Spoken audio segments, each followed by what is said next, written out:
Good evening, everyone. How are we all doing today? Awesome, awesome, awesome. Who's excited? It's Friday, exactly. Who has that feeling like today I'm going to get a good deal before leaving this business mixer? If you are the one, let me see that. Awesome, awesome, awesome. Okay, so yes, my name is Emeka Ebenro. Thank you so much, Williams. I'm going to be the one moderating this panel. It's going to be exciting. Don't worry, we're going to have a lovely conversation. I know Dr. Olawale will be leaving very soon, but we'll make it as interesting and as quick as possible. In the course of the conversation, please, if you have any questions, just signify, pass the mic to you so that you can ask all the questions you want to ask. So we'll start with the ladies first. Sheila, nice to meet you. I see that you got the memo. You got the memo, right? Awesome. Is that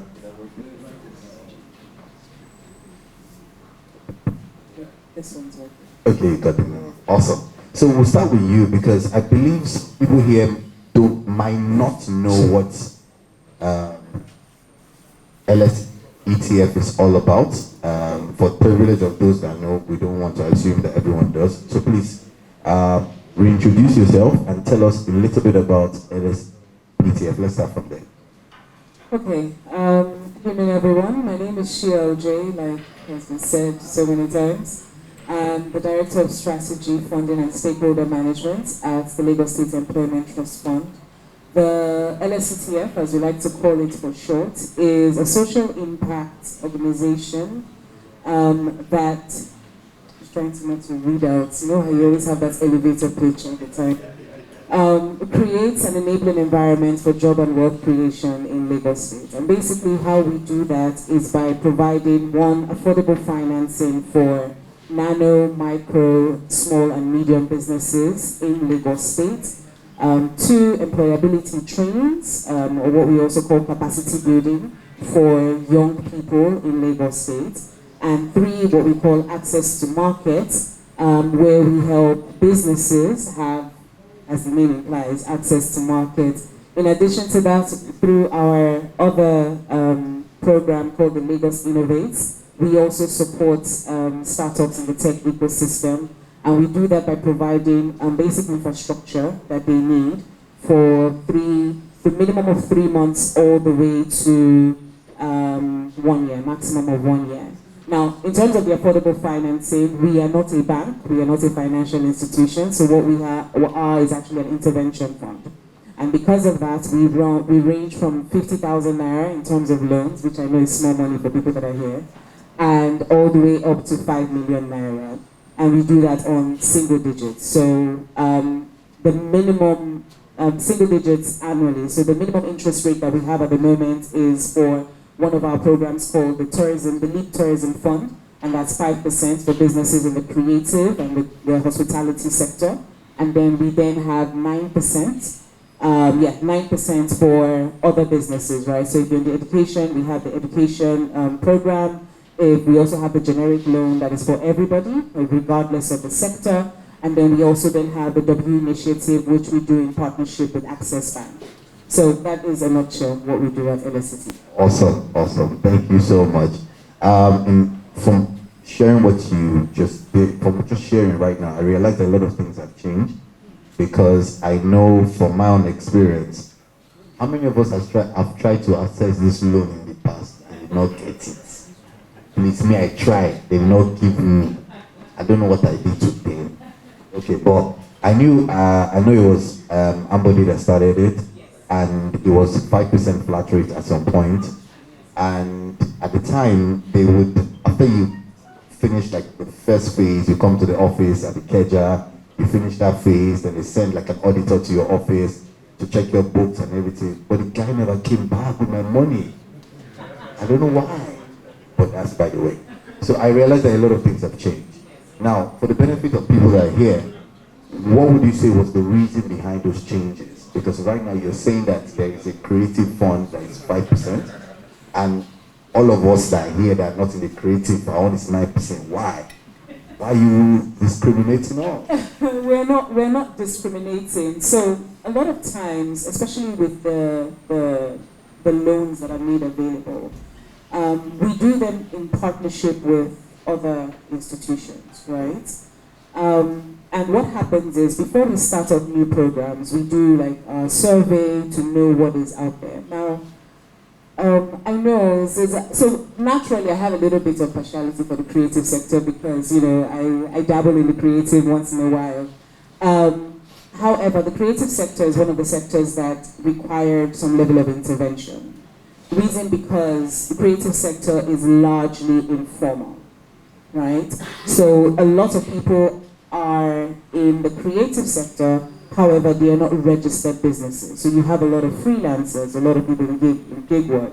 So if I ask this young man here if he had a registered business, chances are he doesn't have a registered business, but he's running a business because he's being paid for what he is doing.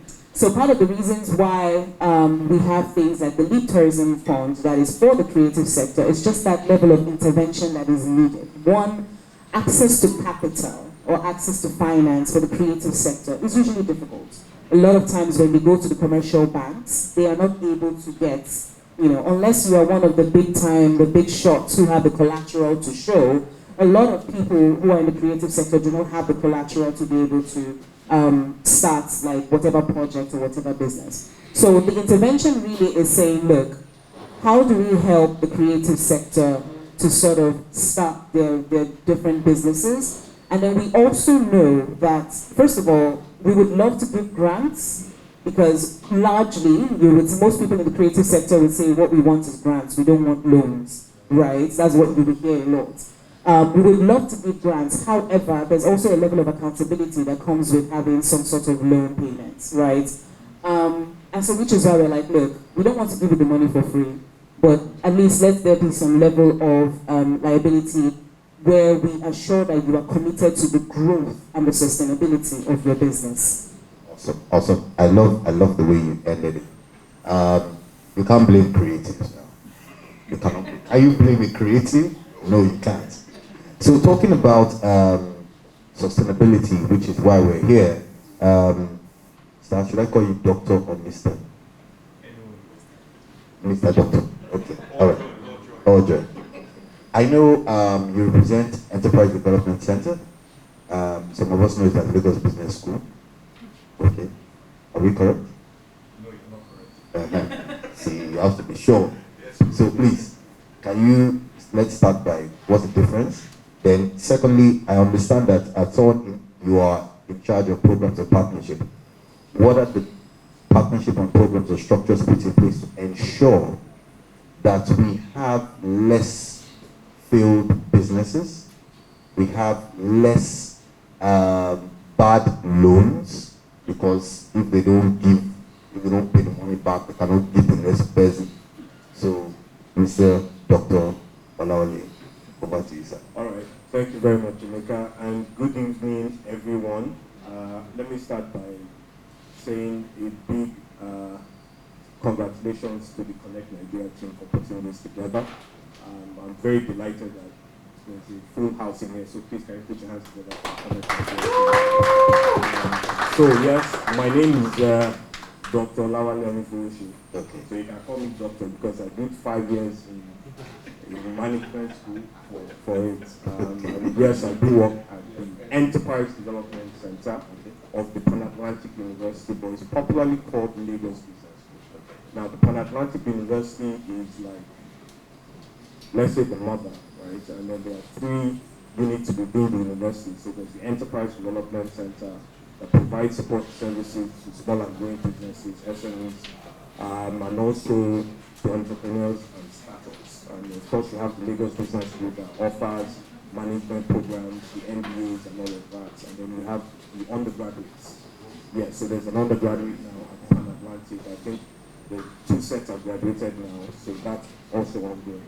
So at the EDC where I work and I manage programs and partnerships, we have what we properly call a 3-course meal, right? The training is the first course, because then you need to be in 4 walls to learn, or now more popular is the online learning, where you learn about basic aspects of a business, because it's important to understand those aspects and how it works. And we use,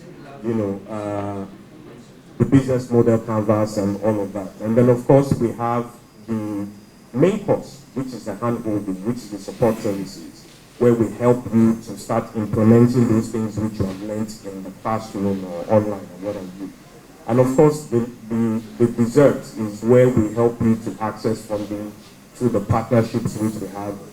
Like I have a partnership with the Lagos Business Fund and Trust Fund. It's interesting that the first set of training that LSCTF started to do, we actually started doing that in Lagos State with Amberley. So in the last 20 years that the Enterprise Development Center has been set up, we've been providing trainings and support and doing these two partnerships, engagements with both local and international organizations that are interested in building the SME landscape in Nigeria. It's interesting that this handsome young man is here too. He's also a product of the EDC, and of course I'm sure he'll be sharing, some, it will be a first-hand account of what the training and the exposure that he has through this has helped him to achieve in his business. But I wanted to talk about a few things regarding something Sheila said to talk about. The first one was about the creatives, right? We currently have a program with MasterCard Foundation right now, the Young Africa Works, and that program is specifically targeting young people in the creative industry and in the agri sector as well. But more specifically for the creative industry, because it's evident that in Nigeria right now, the creative industry is not only propelling the economy, but it's also the future for us here in Nigeria. And because of that, that's why the program, the MasterCard Foundation Young Africa Work Program, focuses on that industry. And the program is a free program for anyone between the ages of 18 and 35. If you're between the ages of 18 and 35, you can actually get on that program now and complete it for free. Now, if you complete that program, you will have access to a business development service provider that will support you, hold you, and help you to start to develop your business. Now, some of the things you can enjoy, what she talked about, which was registering your business. You can get to register your business for free. They will help you to register and do your assessment for your tax. They will help you to do everything you need to become an entity that can start to earn money, including providing you with access to the market so that you can start getting businesses that can help you to start earning money. Now, the sweet part of the entire program is that if you go through all of that, you can then get access to money from LSCTF, for example, or Sterling Bank, Access Bank. All of that pipeline has already been structured. So there's a lot of opportunity for those in the creative industry right now, more than ever. If you're serious about what you're doing and you really want to scale it, all of the things you need to be successful is there right now. And we are building on that as the Enterprise Development Center of the Pan-Atlantic University. Awesome. Thank you so much, Doctor. Thank you. I know some of us here are not in the creative industry. So the question will now be for the purpose of those that are not in the creative industry. What is EDC doing to help businesses? Because from the introduction we've done, we have people in logistics, people in real estate here, we have digital marketers, we have several businesses and industries represented here. I am sure there's someone right here thinking, you know what is EDC doing or has in stock for me? I'm not a creative, I'm not a photographer, I'm not a videographer, I'm not a dancer, I'm not that. So, of course, we only don't focus on the creative industry. Right? Also, the programs and the support services we have cut across all of the sectors, because that's not even, it's not really about, it's not sector focused, right? But one of the things that we're trying to do and we offer is to start to help entrepreneurs and SMEs to start thinking more vision-centric than people-centric.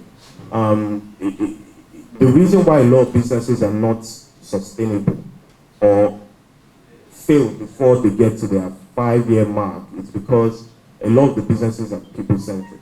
Everything about the business is centered around you. And one of the things we do with our program is to help you to start identifying properly that vision and building the team around you that helps you to drive that vision. That's how you're able to create sustainability. So it's really beyond just the sector. It is more about how do you help to build structures into the innovation or the business you have so that it can outmove you. Awesome. Okay, yes, thank you so much, Doctor. Please, can we put our hands together for Dr. Wale? Yes, I have a good news man here. Mr. Chibuike, you're welcome. Can you please tell us a little bit about yourself and what you do? Hello, can you hear me? Yes, we can. Okay, good evening, everyone. I also appreciate Connect Nigeria for organizing this, and I'm happy to be here. Like you rightly said, I lead the team at Duchess, and Duchess is a technical company that does two things: help businesses to acquire users, to retain those users, and then to make those users repetitive. One thing every business has is, one problem they always have is, who is my customer? I've built a product or I have a service, and I feel that the people that are going to use it are Mr. XYZ. You have a persona, but how do you connect with those people? How do you identify them? How do you make them know about you? And then when they know about you, what stories do they know you with? Do they test your product? How will they stay? Do they leave after the first attempt? Now, solution to those questions are what we do. First of all, we help you to identify who your actual customer is. Then we connect you to them using platforms, using your creatives and videos and different aspects of creatives. And then we analyze your interaction with those customers to see those who actually became paying customers and those who took a walk. And now, those who became paying customers will build a relationship between you and them to consistently make them come back after the first time they have used the product. Awesome. So, in a nutshell, your job is to help me as a business owner get customers and keep the customers. Now, talking about that, and I know a lot of us here, that's why we're here, because we're trying to look at how do I get more customers. Some people have told me to go and do Facebook ad. I've done Facebook ad, there's no conversion. Some people have said, oh, dance on TikTok, I've been dancing, I'm still not getting anything. Some have said, build email list, I've built, nobody is replying the email, they're not buying. Some people say, put a DJ outside my shop, I've done that, still no sales. Mr. Chibuike, that's why you are here. Can you please help us? How can we attract customers? Because business, the life of every business is sales. How can we attract more customers, and how can we increase the sales in our business? The first step in attracting customers is doing introspection. What is the value proposition that my business meets in the life of that customer? Now, if I can break that down to a pain point of the customer, and I start looking for who is the person that has this pain point. Nigeria has about 45 million people on the internet. But it's so foolish to think that 45 million people are your customers. Your customers is probably going to be 1% or 2% of those people. And there is no business that will say everybody is my customer. That's not true. For you to attract customers or the right customers, you have to connect your solution to their pain point. Now, when you connect that to their pain point, you now look at how do I identify people who have pain point XYZ. For example, the weather is a bit chilly now, and you sell cardigans. You want to identify people who are in need of cardigan at the time they need it and at the time they are looking for it. That's when you have a match. But if you say everybody in Lagos, no. It is cold, but it's not everybody in Lagos that is buying a cardigan. Some people are just okay. I was discussing with my colleagues today, some people are even happy dancing under the rain. They don't need a cardigan. So you need to identify those ones that need that product at that time, meet them where they meet, and then you have to speak the language they hear. The language they hear, like you said, you've done Facebook. Facebook is not bad. Facebook will convert if you do the right thing. If not Google, it will convert if you do the right thing. But if you go to Facebook and you simply promote, you will spend money, but you get frustrated. If you go to Google and you simply promote, you spend money and you get frustrated.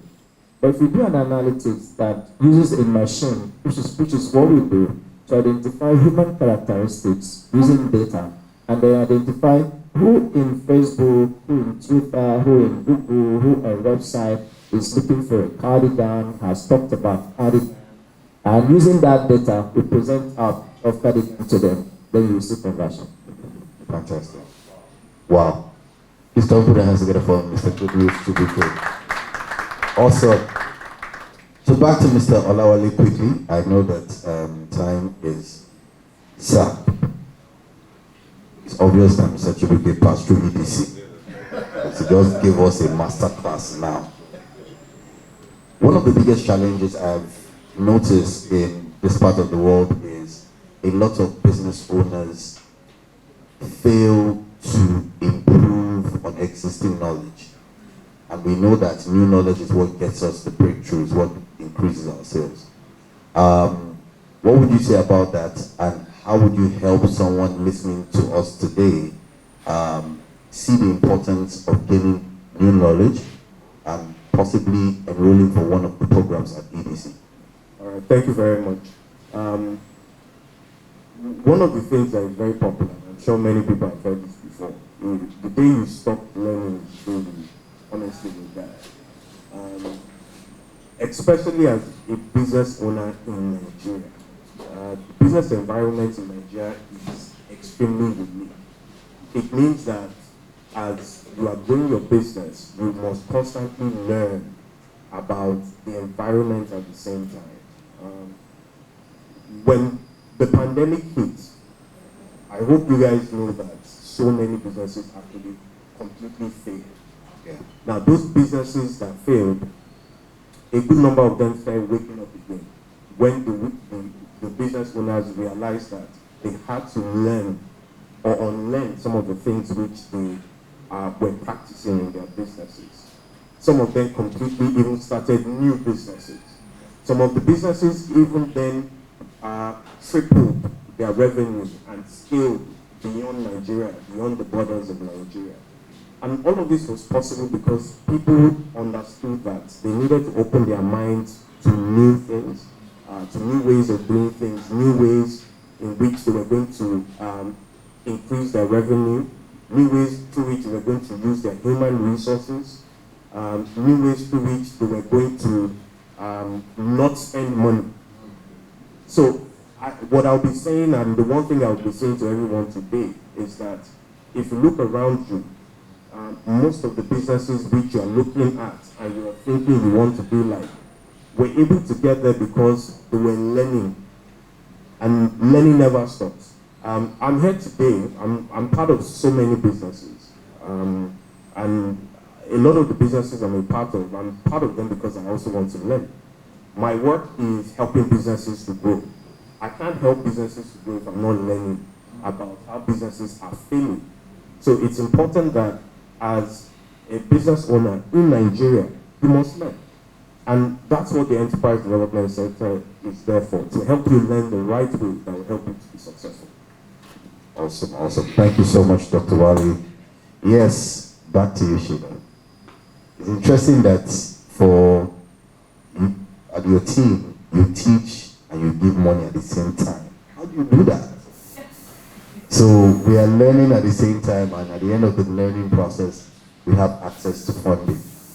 Now, what would you say has been some of your high points or success moments, since joining the team, and how would you say 2022 has been so far for your team? So 2022 has been a very interesting year. So just like Dr. Ola said, things are picking up. right? Things are picking up. And one of the things that you're seeing is that there is now a lot of, which interestingly should have been the case before the pandemic, but the pandemic sort of taught us so many things that we needed to learn, right? But there is now the importance of being on the digital economy, regardless of what industry or what sector you are in. Before I even use examples of businesses in Nigeria, we can even just start with, let's just use Primark, for instance. How many of us know Primark? So Primark was a very popular, interesting, 2022 people don't know Primark, wow. Primark was a very popular lifestyle brand, especially in the UK, very popular in the UK. A lot of the clothes that they used to sell at ×3 the price was from Primark. A lot of ×3 the price there in Nigeria. So you would see a top for like £2, and then you come to Nigeria and it's like 10,000 naira. You'll be wondering what is going on, right? Exchange rates, yes. But then what happened was Primark, for some reason, while a lot of the businesses, this is a business in the UK that was making millions of pounds annually, even through the recession, when a lot of lifestyle brands were growing down, they kept like growing. But then the pandemic came and they went bankrupt and shut down. The reason why they shut down is because they refused to do e-commerce and to sell online. That's it. They did not sell online. People could not order online and they couldn't deliver. And so when the pandemic hit, shops were closed and that was it. And it never recovered. However, other brands, the H&Ms, the River Islands, the Zara and all of them, including the luxury brands, continued to sell. Now let's now bring that home. A lot of businesses, just like Dr. Ola said, suffered during the pandemic. Some of them reinvented themselves, but then let's now look at the market women, grassroots, as we like to call them at LSCTF, the grassroots MSMEs, who didn't know anything about the digital economy, how to use WhatsApp, and knew how to use Instagram. And then all of a sudden, those of us that are here in Lagos are ordering fruits from Jos because Instagram, because we have WhatsApp, because there's somebody to take pictures of tomatoes and send to their customer, and then the customer would make arrangements. So for us at LSCTF, it was like, okay, fine, we see this, but then we have so many businesses that have now gone under. How do we now get these grassroots businesses on the digital economy? And one of the things we've done is that we've partnered with a few organizations, one of them being UNICEF, in training a lot of grassroots MSMEs on pretty simple of how to use a smartphone, because most of them use touchlight phones, right? So feature phones. And it's just simple things of how to use a cell phone, how to use WhatsApp, how to post on Facebook, how to send a picture, and all that. And by doing that, we've been able to see an increase in sales from these market women. Then it also now gave us insights in saying we were now able to have partners that provided like POSs, POS machines and POS apps, so they could use their phones to be able to accept payments. So it's not that, so if you go to markets a lot, maybe you don't, but if you go to markets a lot, you would see that there's always an agent somewhere who's accepting payments, right? So we now started doing like, okay, partner with another organization, let us teach them how to use POSs, how to be able to collect payments with cards. And then from there, we started getting complaints like, I like this, your device, but I'm in the market for 10 hours, your device is only lasting 2 hours. And so it now gave us like, okay, what do we do? So we went back to the drawing board. We have a program called Lagos Cares, which is a partnership with the World Bank. And Lagos Cares basically is a grant, so that's one of the grants that we have. And it's grants for businesses that have been affected by COVID, right? And one of the ways we do it is, if say for instance your business had any loan obligation before the pandemic hit, and you're able to prove that the pandemic affected your business and you were unable to pay, we would pay everything, but we would pay down on the loan obligation because you're able to prove that the pandemic actually affected your business. So under the Lagos Cares program was when we did the digital training for the grassroots. And then by the time we realized that, okay, this is a challenge that they're having, that the devices are not lasting long enough, we then now started giving out additional grants for solar boxes. Now, these are not boxes that will power their whole houses. It's just for them to be able to charge their phones and, those little devices. So for me, that is the highlight for 2022. Being able to see how it's, for some people, it's so little, but see how you can directly impact what is like the grassroots MSMEs. And not only that, how you can enable them to be innovative. A lot of times when we talk about creativity and innovation, I mean, everybody talks about it now. In almost every soft skills course, there's something on creativity and innovation. It sounds very vague, but it's really, what it means is when you have a business and you're thinking about the growth of your business, you don't ever stop. You're always thinking of ways to make it better. Dr. Ola said something about learning. Mr. Chibuike here was talking about, learning how to in terms of what the business does of targets, ads, and digital. So when you have a business, you're constantly learning. You're constantly knowing, how do I improve? I mean, I have an example of a company in Port Harcourt that I'm aware of that was in the logistics business, and then they banned Okadas in Port Harcourt. And the next thing they did was they changed from the logistics business and went into a training center in a matter of 2 months. And I thought that was amazing. The fact that it's look, this has happened because, let's be very honest, things happen. There are changes in policy. There are changes in leadership. There are changes in business environments. A lot of the things that, for people who are in manufacturing, a lot of the equipment that you ordered at when dollar was 160, is now a lot more expensive. The raw materials that you had a long time ago are now more expensive now. And so you find yourself constantly saying, how do I keep innovating? How do I keep changing as a business? So for us, it's being able to teach that even at grassroots level. So in addition to giving them the funds to say, look, we'll give you grants because your business has been affected by COVID, we'll give you we'll give you affordable loans for you to be able to expand your business. We will also give you the business support. We will also teach you the basic needs, basic skills that you need to sort of grow your business from one level to another. Amazing, amazing. Thank you so much, Sheila. I love the way you put it. Please, if you have any questions, like I said earlier, do let us know so that you can ask questions. Okay, Mr. Chibuike, are you ready for me, sir? I know. So, sir, I love what your team is doing as Duche. Am I correct? Duchess. Okay. However, let's imagine the person that needs your service is not IT savvy. How do you help that person? Because that's one of the things that I realize from business owners. Sometimes, maybe not, let me use the word proud, but we don't want to admit that we don't know it. So I would like to Mr. Chibuike and say, this is your targeting team. I don't know. So how friendly is your interface? How friendly is your technology to help the business owner? It might not necessarily be me. It could be my mom's business, and my mom sells lace in Balogo market or in one of those markets, and I want people to come and buy. So how friendly is your service to such a user?